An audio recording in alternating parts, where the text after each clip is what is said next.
El progreso del imperio exige ingentes cantidades de minerales y metales. El ejército demanda miles de toneladas de hierro, plomo y otros metales para la fabricación de armas y maquinaria bélica. El bienestar y lujo deseado por buena parte de los ciudadanos romanos y las obras públicas precisan de grandes cantidades de piedra, plomo, mármol, cinabrio y piedras preciosas. El Estado emplea plata, estaño, cobre y oro para acuñar moneda. Para atender la ingente demanda, la poderosa ingeniería romana se pone al servicio de la explotación de los recursos mineros.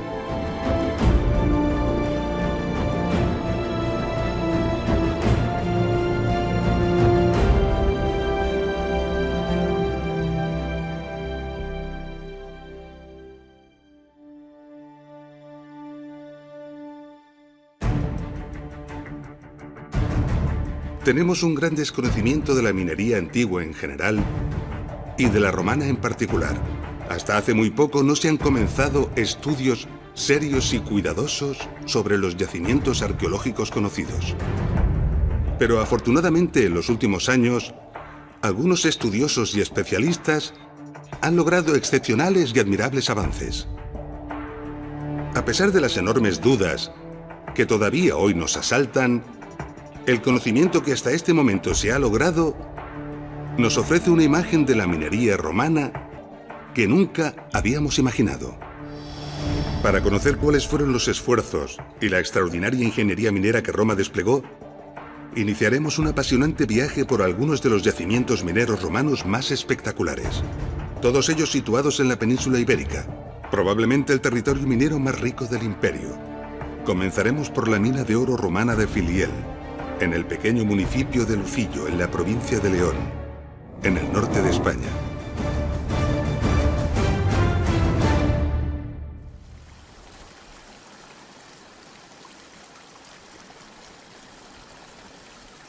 Este es el río Duerna, un río modesto y discreto de tan solo 54 kilómetros de longitud.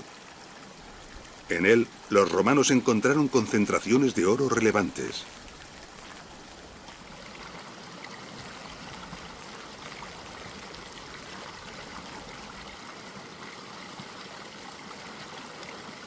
El oro se encuentra en los sedimentos del río en forma de partículas diminutas apenas visibles a simple vista. Separarlo del resto de materiales supone todo un reto, pero aprovechando la alta densidad y elevado peso del oro, los romanos concibieron un ingenioso proceso para extraerlo.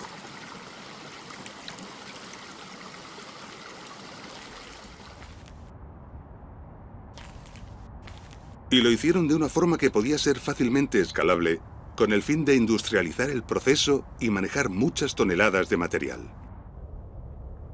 Las enormes dimensiones que adquirieron así las explotaciones mineras dejaron importantes huellas en el territorio. Estudiar estas huellas nos revela con bastante claridad cómo funcionaban estas explotaciones. Estos eran los grandes depósitos de sedimentos escogidos para arrebatarles el oro. Originalmente eran mucho mayores.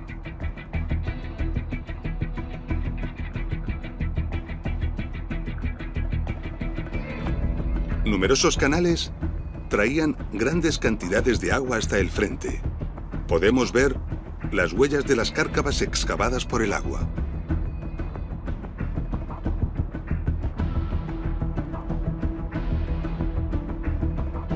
El agua, junto con los sedimentos que arrastraba, era concentrada y conducida hacia estas zanjas.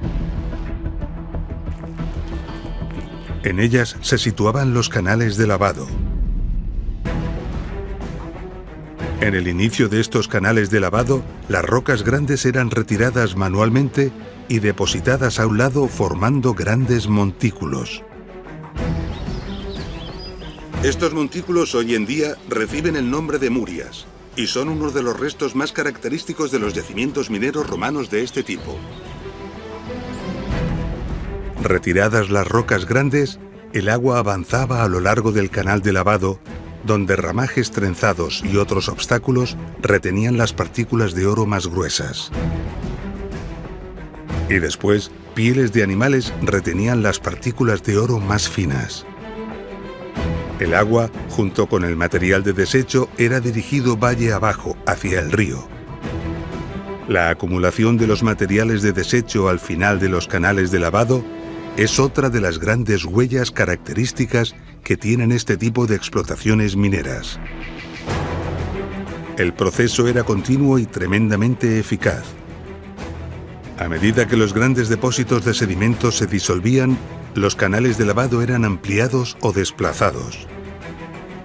Las grandes acumulaciones de piedras, las murias, crecían a lo largo de ellos.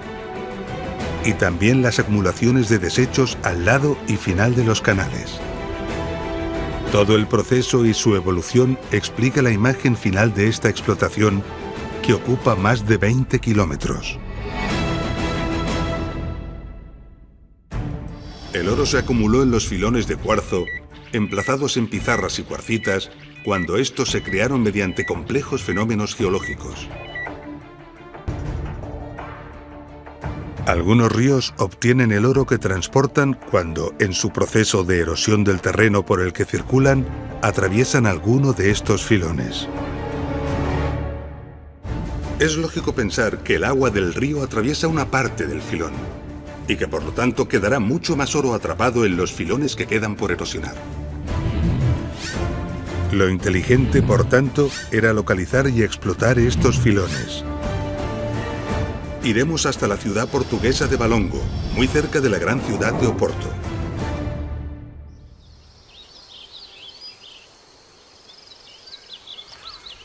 Nos encontramos en la Sierra de Pías, al sudeste de la ciudad de Valongo.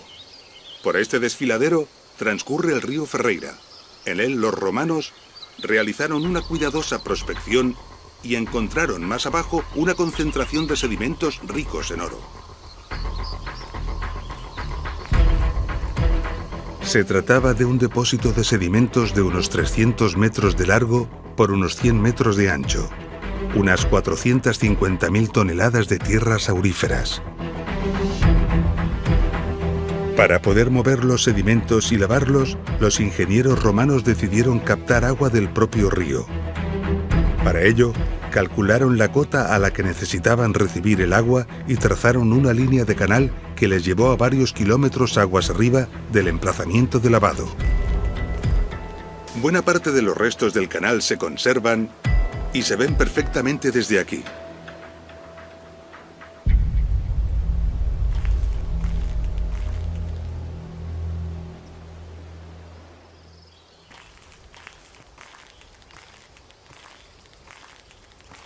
Estamos andando por parte del trazado del canal ya muy destruido.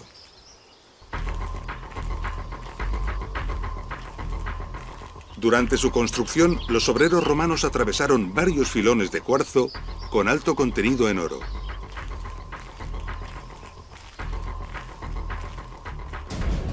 Originariamente, estos filones, antes de la existencia del desfiladero, eran continuos. El río los dividió al horadar el desfiladero. Por lo tanto, estos filones continúan en el otro margen y también fueron explotados. Pero los filones debieron de ser tan ricos y de tan grandes dimensiones que, en algún determinado momento, se decidió la explotación a cielo abierto.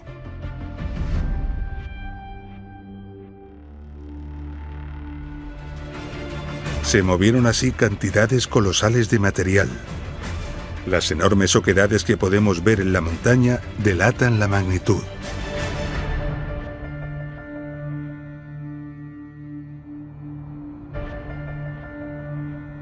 Los senderos y caminos recorren multitud de excavaciones y huecos mineros de origen romano que los caminantes observan con curiosidad, aunque no comprendan muy bien cómo se originaron.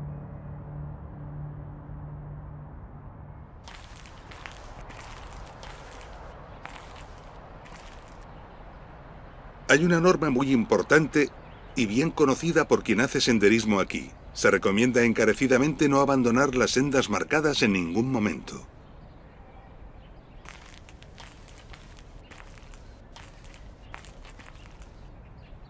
El motivo es porque entre la vegetación, discretos y ocultos, se esconden cientos de peligrosos pozos. Algunos como este alcanzan los 80 metros de profundidad. Algunos de los pozos están cubiertos con una losa o están balizados, pero la mayor parte de ellos están al descubierto y representan un enorme peligro para aquellas personas que anden fuera de las rutas señalizadas.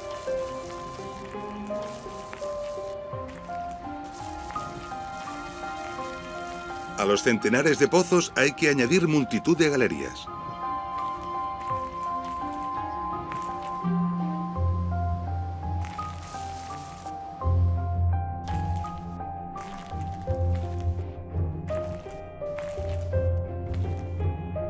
Muchas de estas galerías, tras cientos de metros de recorrido, llevaban a grandes huecos de explotación.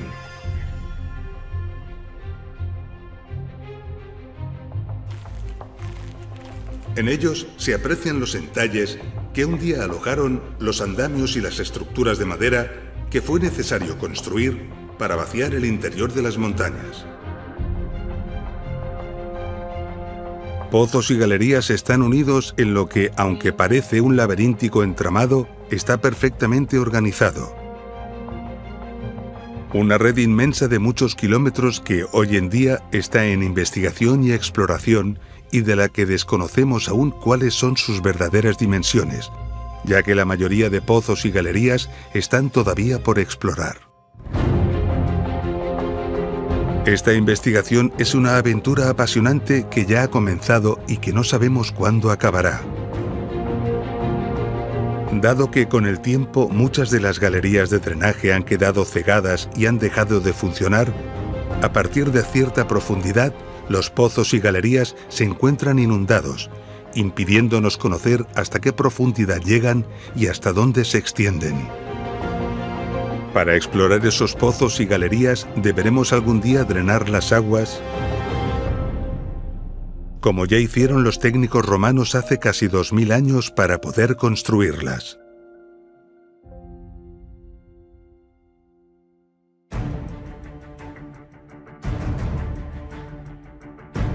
El colosal complejo minero de Valongo lo forman cientos de pozos y kilómetros de galerías que se extienden en un territorio de unos 50 millones de metros cuadrados. El equivalente a unos 5.000 campos de fútbol. Sobrecoge pensar en el trabajo humano que debió ser invertido para perforar a mano los innumerables pozos y galerías y para arrancar y mover los millones de toneladas de material. Pero este material arrancado de la tierra no podía ser tratado de igual forma que los sedimentos de los ríos y requería diversos procesos adicionales antes de poder ser lavado, lo que suponía un gran esfuerzo añadido. Para conocer cuáles fueron estos procesos y esfuerzos, viajaremos a unos 100 kilómetros al noreste de Valongo hasta la pequeña parroquia de Tres Minas, en el municipio de Vilapouca de Aguiar.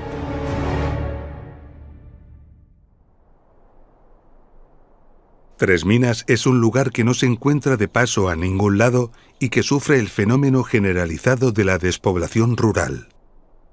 Su densidad de población no supera los 10 habitantes por kilómetro cuadrado. Sin embargo, en Tres Minas se encuentra uno de los yacimientos mineros antiguos más importantes que está comenzando a atraer a un gran número de visitantes. La visita al complejo minero de Tres Minas comienza en este mirador. Desde aquí podemos ver la Corta de Ribeiriña.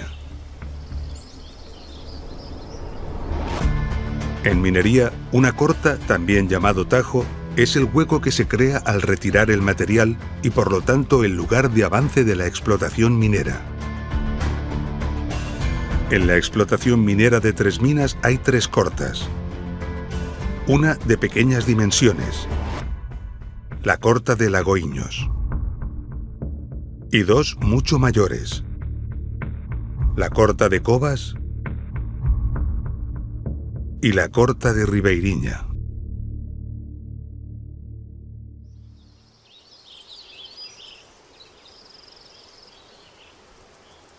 Desde el interior de la Corta de Ribeiriña podemos hacernos una idea de la cantidad de material que de ella fue retirado.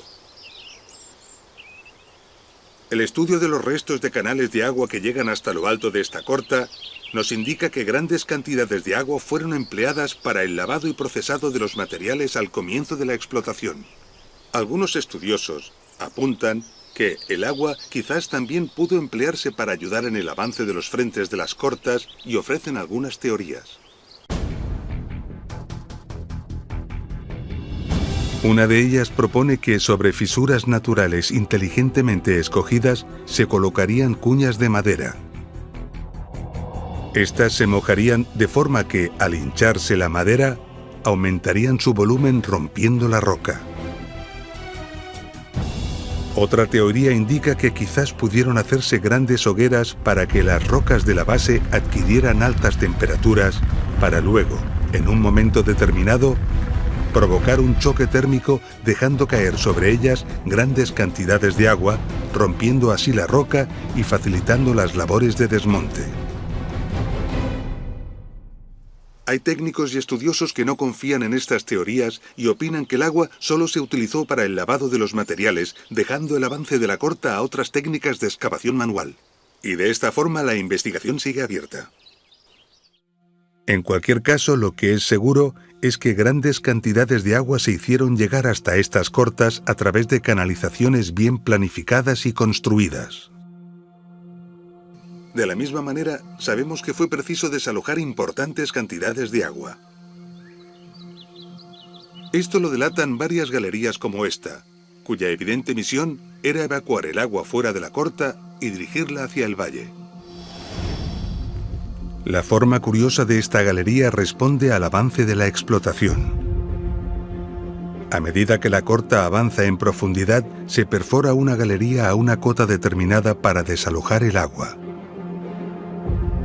Cuando la profundidad de la corta se incrementa, se hace necesario adaptar la galería o incluso hacer una nueva. El resultado final ofrece la curiosa imagen que actualmente tiene esta galería.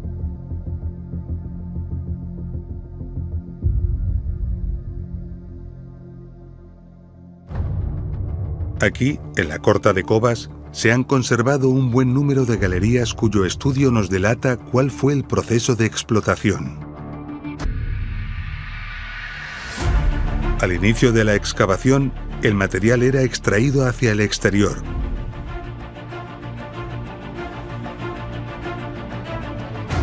A medida que la explotación avanzaba, sacar el material en vertical se hacía más difícil, por lo que, en un momento dado, se abrieron galerías para sacar el material en horizontal.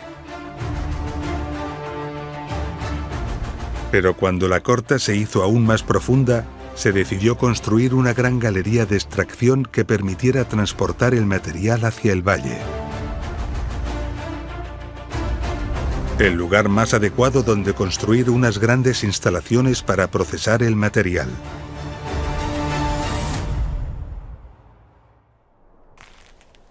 Esta es la galería que se construyó para transportar el material extraído desde la Corta de Cobas hasta el valle. Y al igual que ocurrió en la Corta de Ribeiriña, en la Corta de Cobas también fue necesario desalojar el agua hacia el valle. Por lo tanto, parece inteligente aprovechar esta galería construida para transportar el material, utilizándola también para drenar el agua. Y así se hizo. La convivencia de ambos usos condicionó el diseño de la galería. Por la parte izquierda se desalojaba el agua, por la parte derecha circulaban los carros cargados con el material. Sus huellas quedaron claramente marcadas en el suelo.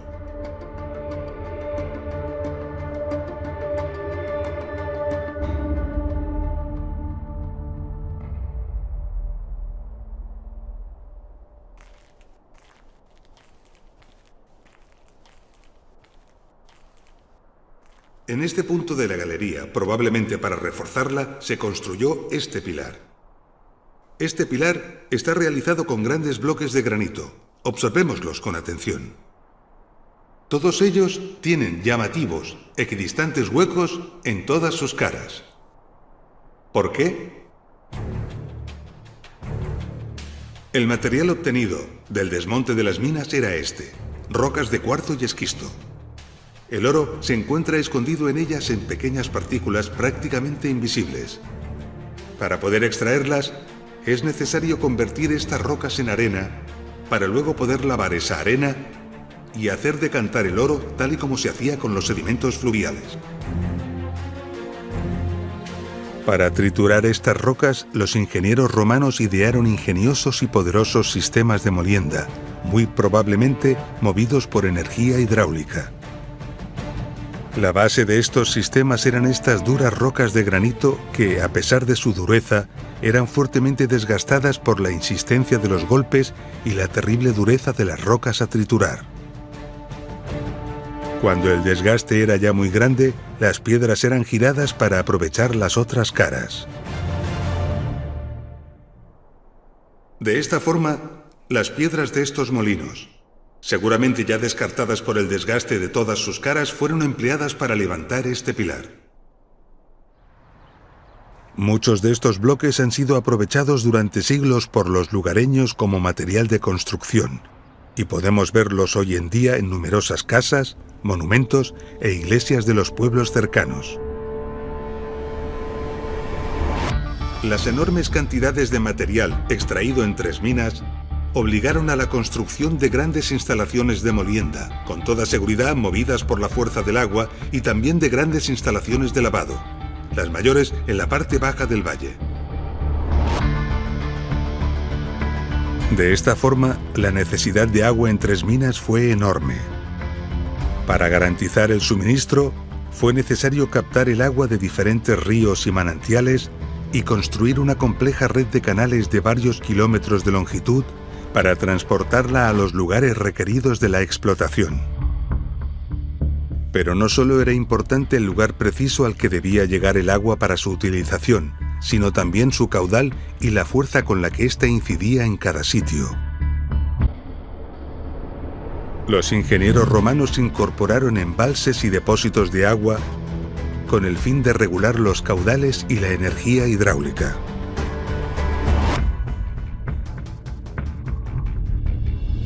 Como hemos visto, los esfuerzos para llevar grandes cantidades de agua hasta las minas fueron considerables, pero también fueron considerables los esfuerzos para extraer el agua fuera de ellas.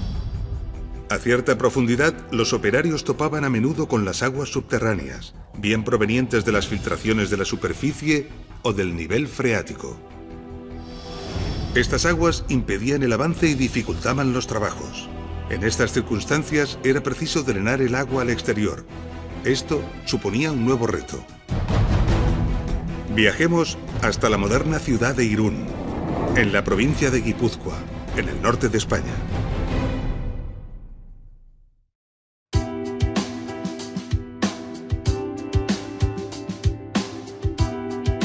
Irún es la mayor población de la bahía de Chinguri, el nombre con el que la gente del lugar llama al bello estuario del río Bidasoa.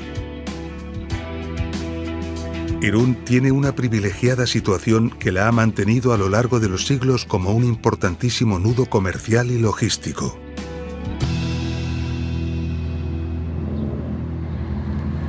En 1969 se descubrieron aquí, en Irún, importantes restos arqueológicos romanos. En 1992 aparecieron los restos del puerto romano.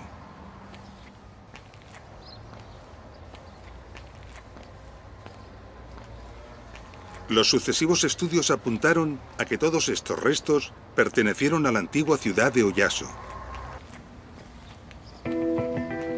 Todo esto dio lugar en 2006 a la apertura de este magnífico museo, el Museo Romano de Oyaso.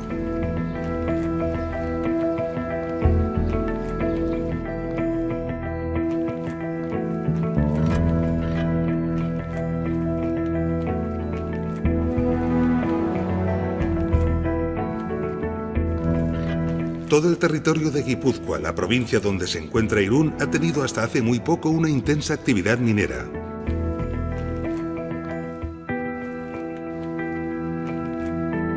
Sabemos que también la tuvo en época romana. Sospechamos que las importantes instalaciones portuarias de Oyaso y el hecho de ser uno de los destinos de la calzada romana que provenía de Tarraco respondían a la importancia de este comercio minero.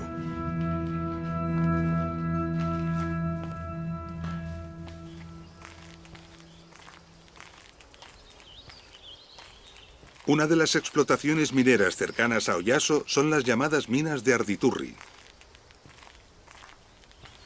Se sospecha que este complejo minero comenzó a explotarse antes de los romanos y siguió explotándose en otras épocas, incluso en época contemporánea, ya que la explotación finalizó en 1984.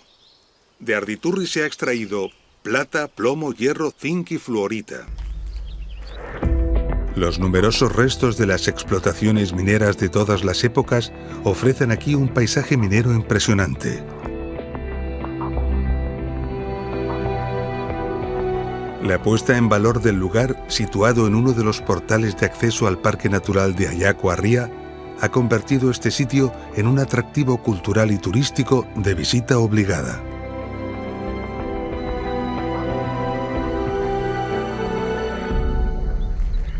En Arditurri se han habilitado unos 800 metros de galerías para visita al público, permitiendo al visitante hacer un apasionante viaje en el tiempo.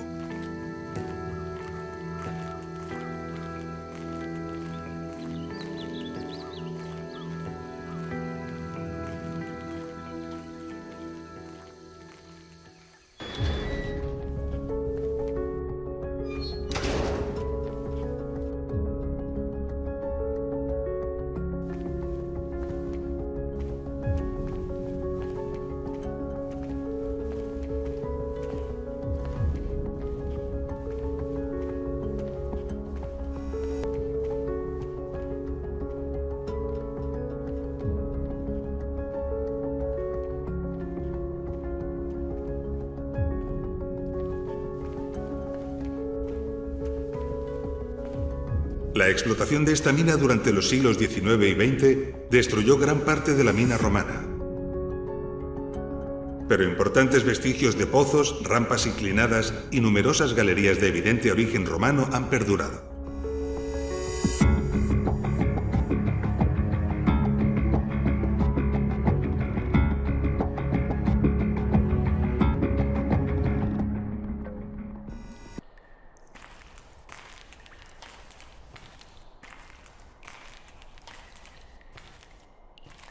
Estamos ahora en la parte romana de la mina de Arditurri. Y en esta zona podemos encontrar un elemento muy característico de algunas explotaciones romanas. Se trata de las cúpulas de torrefacción. Aquí podemos ver la curiosa forma cóncava de una de ellas.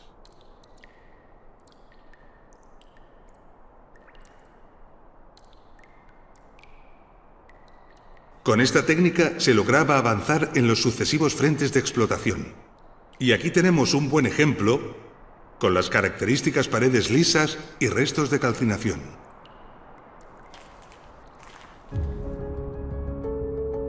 La torrefacción consistía en quemar junto a los filones grandes cantidades de madera.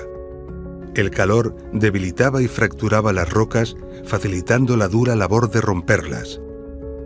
Cuando se empleaba esta técnica, quedaba la curiosa y característica forma cóncava.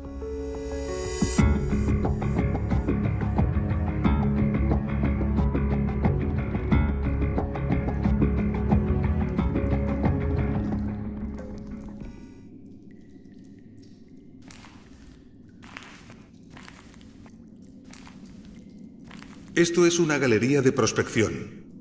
Las galerías de prospección se tallaban muy inclinadas para intentar localizar los filones, es decir, las vetas de mineral. Para salvar el desnivel, se tallaban escalones en la base.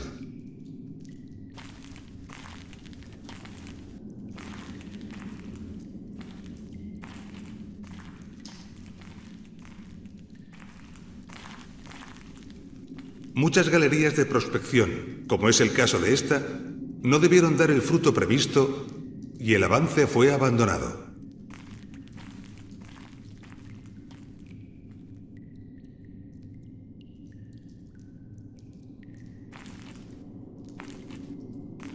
Pero muchas otras, como esta, alcanzaron filones de provecho. Cuando esto ocurría, Los trabajos continuaban con la apertura de una nueva galería desde el exterior, con el objeto de poder transportar el material fuera de la mina con comodidad.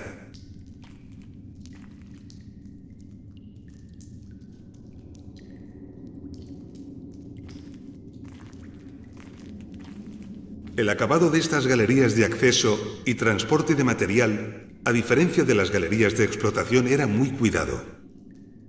Las paredes se remataban con el habitual tallado meticuloso a base de golpe de pico, pudiéndose ver también los huecos para las lucernas. Y dado que la galería estaba destinada a la circulación, dejaban el suelo bien nivelado y acondicionado. Podemos apreciar también el canalillo de desagüe.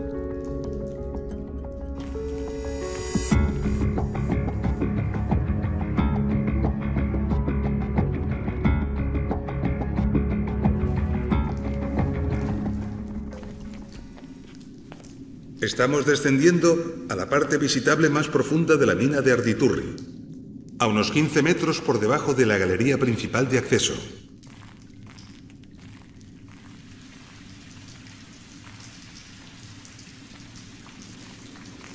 A estas profundidades estamos por debajo del río Oyarzún y las filtraciones de agua son abundantes y permanentes. Por lo tanto, estas galerías deberían estar inundadas. No encontrarlas inundadas sorprendió mucho a los ingenieros modernos, quienes buscaron la explicación a este misterio. Necesitaban saber qué extraño fenómeno hacía que el agua desapareciera.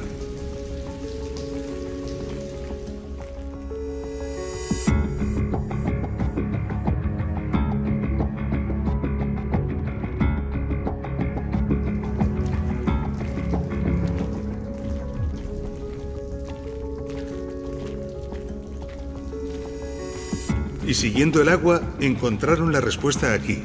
Una galería de drenaje que los romanos diseñaron y construyeron para evacuar el agua desde aquí a una cota inferior en el río.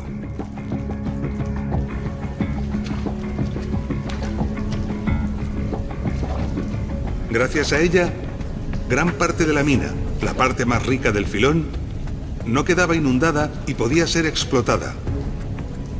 Al fondo, el ruido delata la gran cantidad de caudal y presión que llega a alcanzar el agua al final de la galería.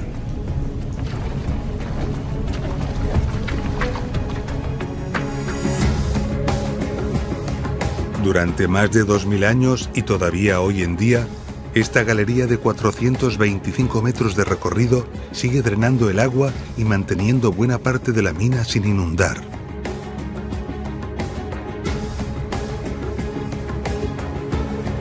Durante siglos, los lugareños se refirieron al agua que de ella salía como una potente fuente natural de agua subterránea, sin sospechar su autoría romana ni su proveniencia de la mina.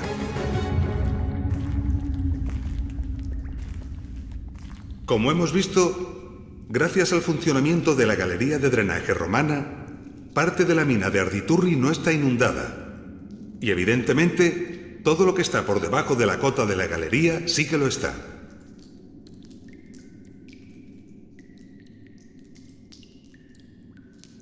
La explotación moderna de la mina de Arditurri avanzó por debajo de este nivel gracias a que disponían de máquinas modernas para bombear y evacuar el agua. Pero ¿cuál fue la sorpresa de los ingenieros modernos cuando descubrieron que también había evidencias de explotación romana mucho más abajo, al menos 25 metros más abajo? ¿Cómo lo hicieron?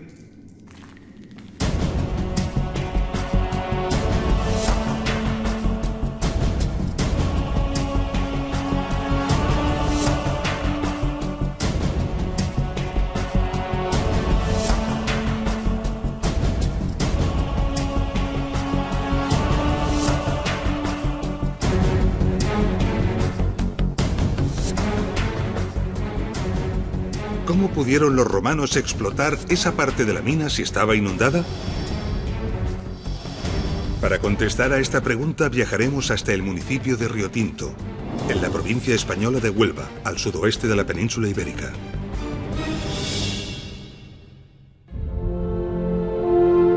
El municipio de Minas de Riotinto se encuentra en una zona geológica única e imponente.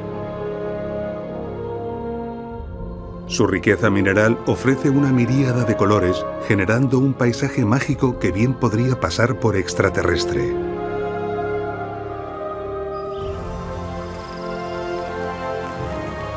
El municipio recibe su nombre del río que lo atraviesa, el río Tinto, conocido por el tinte rojizo de sus aguas.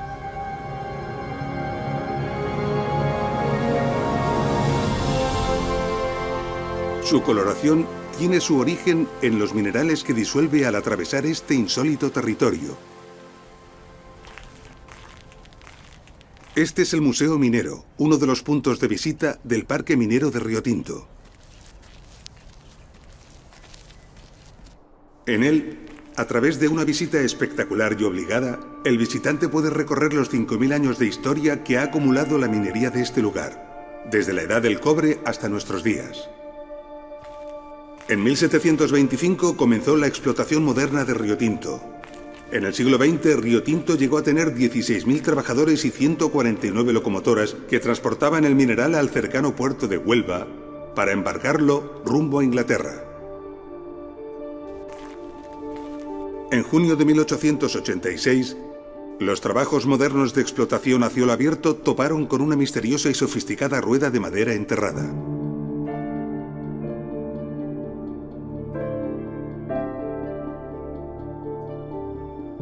Y no fue la única. Diversas ruedas similares se encontraron en los años posteriores. En algunos casos se intuían los huecos de las galerías en las que fueron instaladas. En el Museo de Huelva podemos ver una de estas ruedas.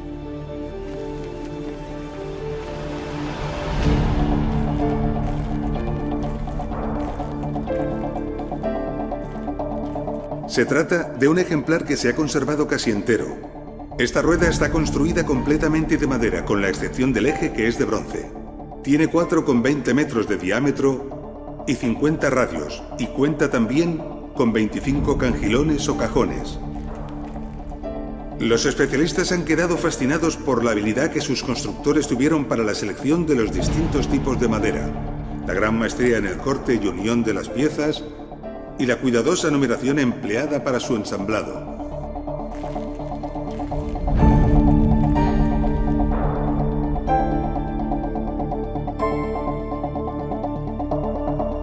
La datación con carbono 14 sitúa el origen de la rueda del Museo de Huelva hacia el siglo I a.C., lo que confirma la sospecha de su origen romano. Se han encontrado en el área de Río Tinto restos de más de 40 de ellas. Los estudios de estos restos y los huecos en que fueron encontrados indican que estas ruedas trabajaban por parejas, situadas a distintos niveles y de forma escalonada. Todo apunta a que eran movidas por la fuerza humana y que sus cangilones elevaban el agua en las numerosas explotaciones que los romanos establecieron en Río Tinto para obtener cobre y plata. Los estudios han logrado documentar con precisión algunas de las impresionantes cadenas de elevación que se construyeron con estas ruedas. Una de ellas elevaba el agua desde una cota situada a 81,5 metros de profundidad hasta la superficie mediante 22 pisos de pares de norias. Imaginemos las labores de ingeniería necesarias para abrir los huecos, montar las ruedas en su interior y hacerlas funcionar mediante la fuerza humana. Formidables e ingeniosos sistemas mecánicos que, sin duda, debieron estar en constante funcionamiento para garantizar que las minas no se inundaran. La noria o rueda de cangilones se empleó muy frecuentemente en minería. Se han encontrado ruedas de noria en las grandes minas de la mitad sur de la península ibérica, así como en las minas romanas de Rumanía y del país de Gales. Y sabemos que las norias no fueron la única solución.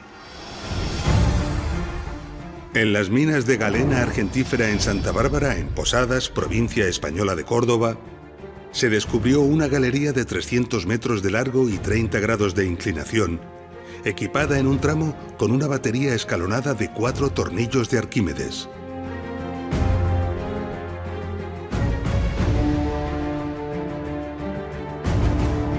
En la cantera Emilia, en la provincia española de Murcia, y en las minas de Sotiel, en la provincia española de Huelva, se encontraron bombas impelentes de doble pistón. Máquinas que presentan una construcción muy precisa, normalmente realizadas en fundición de bronce, cuyos pistones y cilindros, cuidadosamente pulidos y ajustados, impulsaban el agua mediante el accionamiento de una palanca.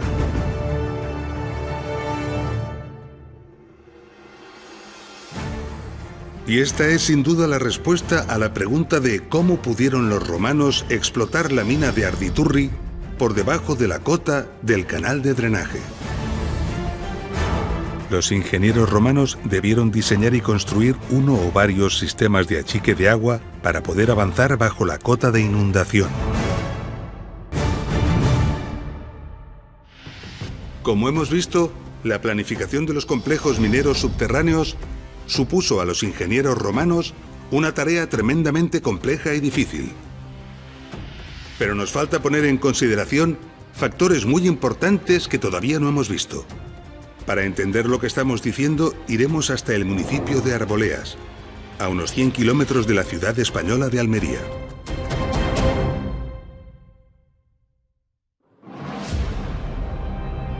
Arboleas tiene unos 6.000 habitantes y es uno de los pocos municipios del bello valle de la Almanzora que logra crecer gracias a una acertada estrategia de futuro. Pieza fundamental de esta estrategia es la puesta en valor de sus minas romanas. Nos encontramos en Arboleas, que está abriendo al público la mina romana del Espejuelo.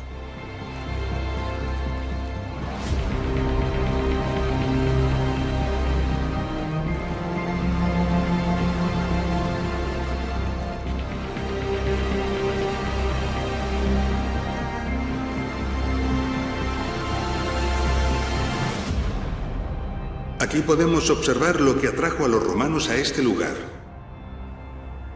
Piedra selenita. Los romanos valoraban mucho estos grandes cristales de yeso. Los llamaban lapis specularis. Los empleaban principalmente para el cristal de las ventanas. En este punto podemos contemplar la técnica empleada para extraerlos, observando los golpes de cincel originales que han perdurado.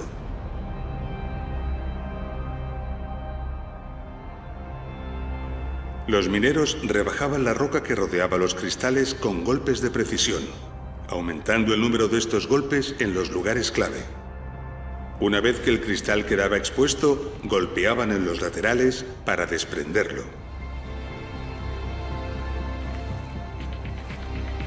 Los mineros romanos vaciaron estas minas sin apenas dejar cristal.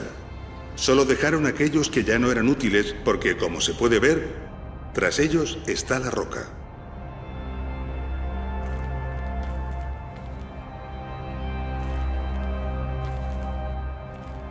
Podemos ver aquí, sin embargo, una gran cantidad de lapis specularis que no fue extraída. ¿Por qué?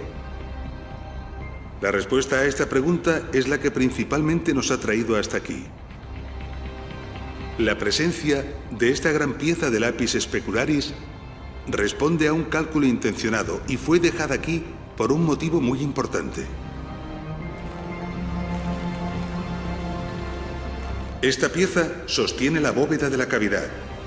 Sin ella, gran parte del techo se vendría abajo.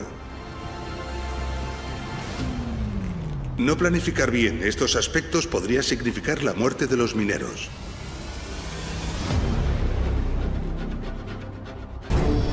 Los yacimientos mineros hispanos de lapis specularis no solo eran los de mejor calidad, sino también los más ricos en producción. Para hacernos una idea de las cifras que se llegaron a manejar, viajaremos hasta el municipio de Osa de la Vega, en la provincia de Cuenca, en el centro de la península ibérica.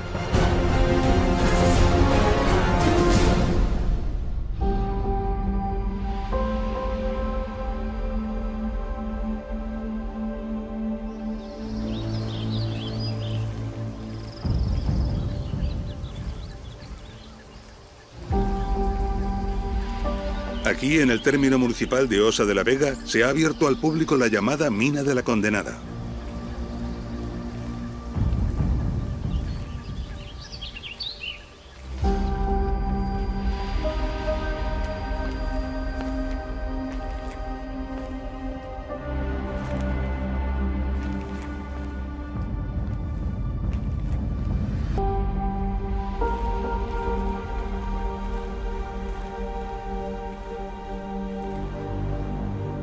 La mina de la Condenada presenta una trama laberíntica, pero perfectamente calculada.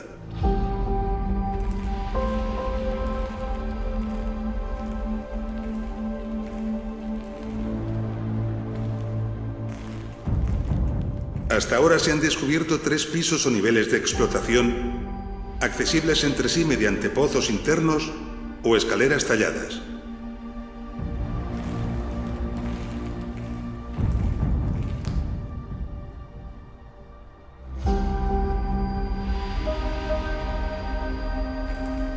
También hay galerías y rampas que intercomunican los distintos niveles.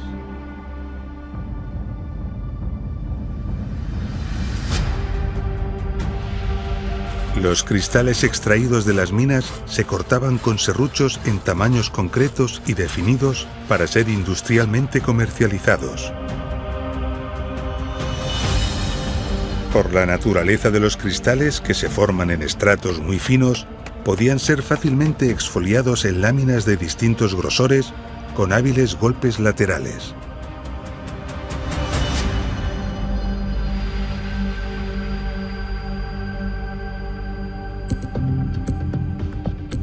Los investigadores aún se asombran.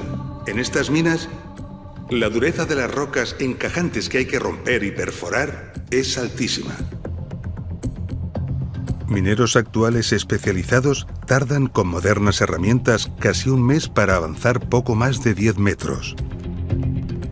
Las modernas brocas de diamante salen literalmente abrasadas.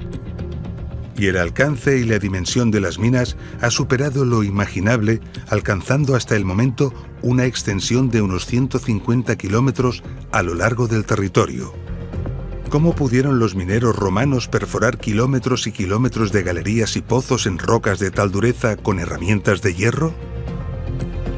Esto es algo realmente impresionante. Las cifras que arrojaron la minería romana en este lugar fueron colosales. En el epicentro de estos 150 kilómetros conocidos de explotaciones mineras, había una ciudad dedicada a gestionar todo este comercio. Segóbriga. La visita a Segóbriga supone un fascinante viaje en el tiempo. Sus restos confirman su grandeza y la importancia que tuvo el comercio de lapis specularis en su territorio.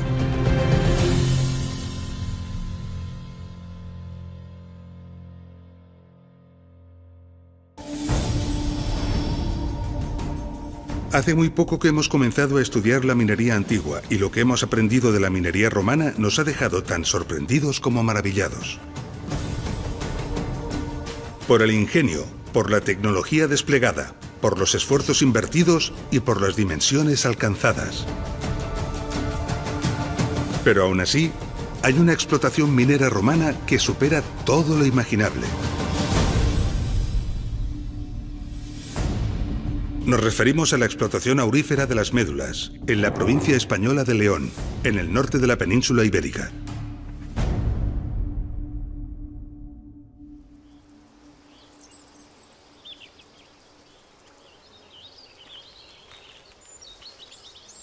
Si recordamos, en la mina de Filiel el río Duerna acumuló en una parte concreta de su recorrido sedimentos ricos en oro. Multitud de explotaciones se han desarrollado en estas acumulaciones de sedimentos, grandes depósitos de materiales auríferos que suelen ocupar muchos metros de altura y varios kilómetros de longitud. Algo similar ocurrió en este lugar hace millones de años. Un gran río, o varios, acumularon aquí muchos sedimentos ricos en oro.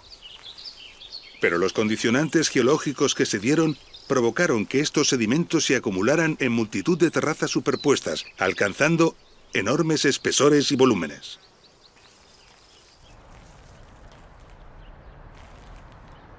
Cuando los romanos llegaron a este lugar se enfrentaron con esta imagen. Grandes montañas formadas por enormes cantidades de sedimentos ricos en oro. Un lugar para sacar toneladas de este preciado metal. Pero el reto era imponente porque ¿cómo demoler y disolver montañas enteras? Los ingenieros romanos se enfrentaron al reto y concibieron un plan tan ingenioso y ambicioso que rozaba lo imposible, un plan colosal. El plan consistía primero en deforestar la zona y después en desmoronar todas las montañas que contuvieran oro, comenzando por las más bajas del valle para avanzar después hacia las más altas. En lugares estratégicos se procedió a perforar las montañas creando una red interna de galerías. Esta red estaba cuidadosamente calculada con el objetivo de debilitar la montaña. Mientras se perforaba la red de galerías, se construyeron depósitos para acumular enormes cantidades de agua en sitios elevados. Para llenarlos, se localizaron potentes fuentes de agua en ríos y arroyos que debían estar a cotas más altas.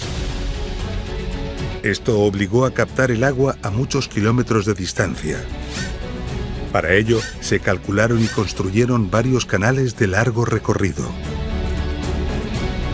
Finalizada la red de galerías, los depósitos se llenaban y vaciaban sucesivamente, liberando así una enorme cantidad de agua. El caudal y la alta velocidad dotaban al agua de una gran energía destructiva que acababa provocando una tremenda erosión y presión en el interior de la montaña. Todo estaba perfectamente calculado para que la montaña colapsara.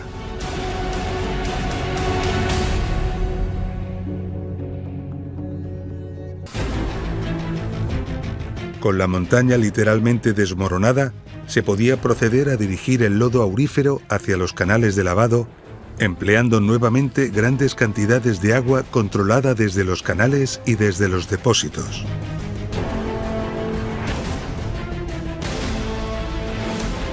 Una vez extraído el oro, los residuos se acumulaban en grandes zonas ocupando valles enteros, lo que dio lugar a la creación de un lago artificial.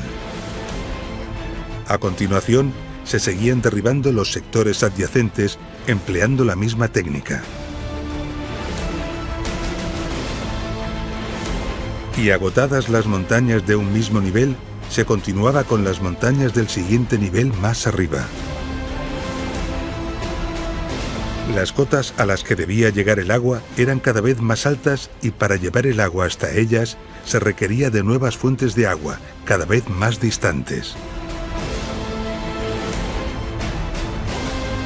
Así, a medida que se avanzaba, la red de canales y las longitudes de estos crecían de forma considerable.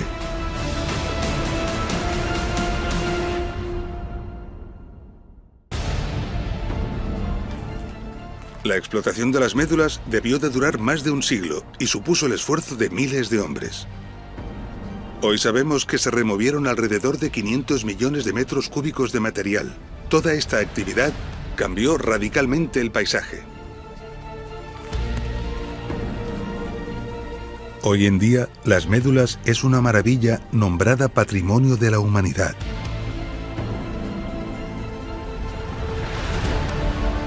Un símbolo de la obstinación y de la capacidad del esfuerzo y del sacrificio del ser humano. La visita a las galerías y oquedades que han perdurado sobrecoge. Pero es cuando se explica convenientemente, cuando se comprende la obra de ingeniería que fue necesaria y los colosales esfuerzos que fueron invertidos, cuando la fascinación y el asombro se convierten en admiración extrema y entendemos lo que se ve. La huella de los canales ha quedado registrada en el territorio. Gracias a ellas sabemos que algunas fuentes de agua se encontraban a más de 140 kilómetros. Que las pendientes de estos canales se mantienen constantes. y que la longitud conjunta de todos los canales superó los 650 kilómetros. Las Médulas es considerada la mayor explotación minera de la antigüedad, pero al este de las Médulas se encuentra un poderoso competidor. En el municipio de Villagatón, al sur de la localidad de Montealegre, los investigadores están excavando una espectacular galería minera romana de 140 metros de longitud y de cuidadoso acabado. Los estudios apuntan a que esta galería pertenece a un conjunto de explotaciones mineras situadas en la Sierra del Teleno. Un gigantesco complejo minero planificado en su conjunto, al que también pertenecería la explotación de Filiel. De confirmarse, podría superar al de las Médulas en el material procesado y en el oro obtenido, superando de nuevo todo lo concebible y lo imaginable. Estamos al final de nuestro episodio. En él hemos comprendido la importancia que la minería tuvo para el comercio y la prosperidad del Imperio Romano. Hemos visto las colosales dimensiones que alcanzaron muchas de sus explotaciones mineras, los inmensos esfuerzos y la enorme cantidad de trabajo humano que en ellas se invirtió.